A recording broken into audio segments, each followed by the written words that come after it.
Live. We are live. Okay, so I'm going to ask you 9 interview questions about technology and how you multitask and just your opinions and your personal style as far as that goes. So the first question is, how many hours do you spend online every single day? Um, Including for work? Yes. Okay. Um, wow. And including like anytime I'm on something on my phone, I would assume too, like Instagram or Facebook. That counts as well? Right. Okay. Probably a lot. Probably like at least 6 hours a day. Okay. And when you spend those 6 hours a day, how many websites do you think you visit? Oh, tons. Like, mm, at least I would say I've at least 30 a day. Okay. And This is it's kind of hard to guesstimate, but yeah, absolutely. Um, so whenever you are visiting those websites and you are, let's say you take 30 minutes out of your day, on a typical half hour, how many different devices do you touch? Like whether it's a laptop, tablet, Kindle, desktop computer, television. probably whichever computer I'm with and my phone. Okay. And my next question is, do you prefer to learn from online tools or books? Ooh. Do I have to pick one? I can't say both. You can pick both if you have I guess I just feel maybe. like a balance of both. I feel like you can't have a well-rounded education without using both. I think you need both. I think that's fair. And do you think it's a pro or a con to be a multitasker? So, for example, whenever you are at work, you probably have, 6 different tabs open at one time, and maybe you're answering the phone and answering a text message. Do you think that it's a pro or a con to be a multitasker on that level? I think it's a pro. I feel like I enjoy juggling many things at the same time. But I would say my business partner who shares an office with me, he is the opposite. Where, if I think of something I need to tell him, he would rather me wait until he finishes what he's working on and then we can talk about it.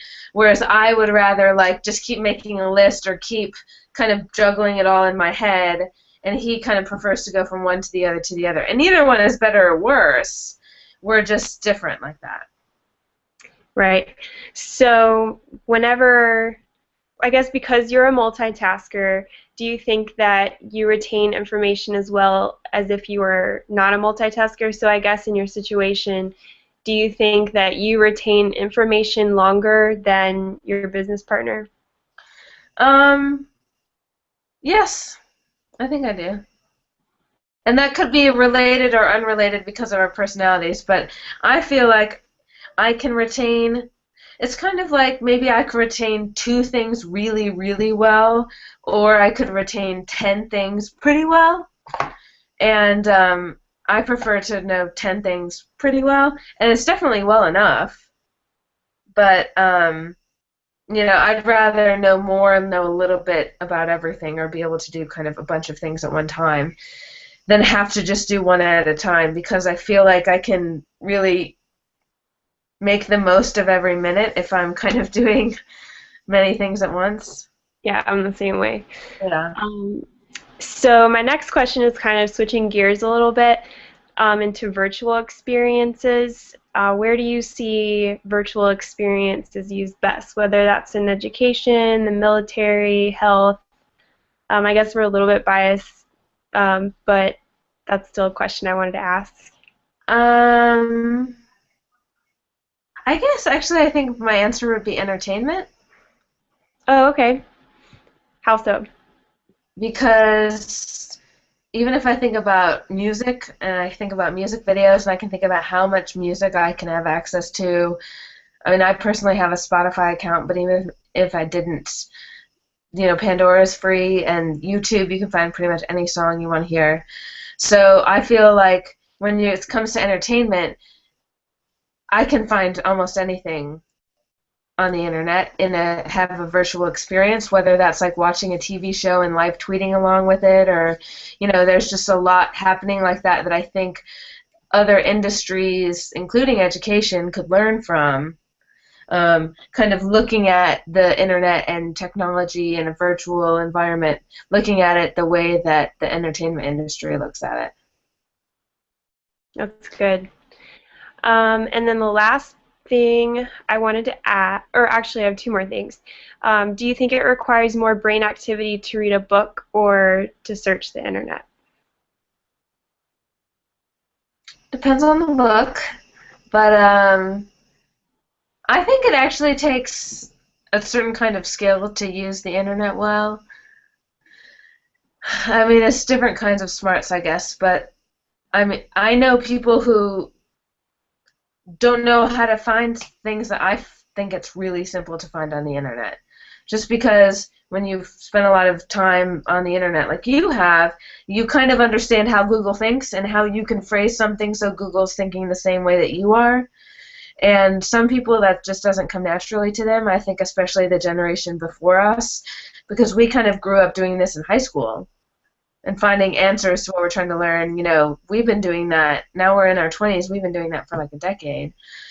And so I find a lot with people my parents' age that, if my mom needs to find a pair of red bell-bottom jeans in her size, like she could spend 3 hours on the internet and still not have figured it out. But I can find that very quickly because it just seems really natural to me. I just understand kind of how it's been organized. So I think it's definitely two different kinds of smart, but the internet can be hard. I mean, if it's second nature to us. And I think that it definitely takes kind of learning a certain kind of language of the internet, even though it's different than reading a book. I still think it takes some sort of developing a skill. Did I answer the question? Yes, you did. And just so you know, you actually got it right. There was an actual answer to that question, and I guess I thought it was really interesting because in one of the videos that we had to watch for this class is they actually showed a side-by-side comparison of two brains, and it showed that it actually takes less brain activity to read a book than it does to search on Google. And I guess that makes sense because when you're doing a Google search, you have the decision part of your brain is being active, whereas when you're reading a book, your decision-making part of your brain isn't as active. There's also, controlling your fingers, so there's that going on where that's kind of more active than just turning a page. Exactly. And then the last question I have is an easy question. I wanted to ask, what types of technology do you use to express yourself and connect with other people? Facebook. I use Facebook and Instagram, and I personally don't use Twitter. But I guess I could also say like sharing videos or making video projects for school or with my friends or for an art project or something. So if I need to specify, I prefer to use Vimeo, but I also use YouTube for some things. So that's probably all of the platforms that I use, at least consistently. Awesome. So that's all the interview questions that I have for you. So I'm excited to bring these questions back to class and share kind of what you were thinking. Just to kind of wrap it up, though, we talked about a couple of different concepts about multitasking, and I agree with you. I'm a multitasker too, and it was interesting that one of the videos that we watched, it was an hour and a half long, and it was on PBS. And it was about students at MIT and how the majority of those students are multitaskers, and they're among the smartest people in the entire world, but because they multitask, they're trying to prove that you are essentially not as good at retaining knowledge as if or as opposed to if you were just focusing on one thing at one time. Mhm. Yeah. I don't think it's been proven yet, but maybe I missed that part. But anyways, that's the general thought process. But I don't think that's necessarily going to change anytime soon with the way society is progressing with technology and social media. Yeah. Yeah, that's really. Um, so I think that, and I'm like, should we change the way we do things? Maybe. It does say that we do get distracted easier and that it's creating people to think that maybe we aren't thinking as well or clearly. And one of the quotes that they said is, if you're going to deal with a problem, we need to deal with it together. So it's also interesting because our peers and our coworkers think, oh, well, I know that Anna is writing an email right now, but that doesn't necessarily mean she can't reply to my text message at the same time. Yeah. So if society were to change, we would have to change together because our expectations are set in stone already, and we would almost be offended if we thought for a second that you couldn't reply to a text message while Because you you were start writing. to, like, you wonder if somebody's ignoring you or something. Like, that's how ingrained it is in our culture already. Yeah, Yeah. exactly. Yeah. There was actually some interesting stuff that we kind of talked about it. I know you've been kind of following the same types of classes I have throughout Yeah. the I'm last not 2 even in this class years. that you're in now, I don't think. What class is this? It is,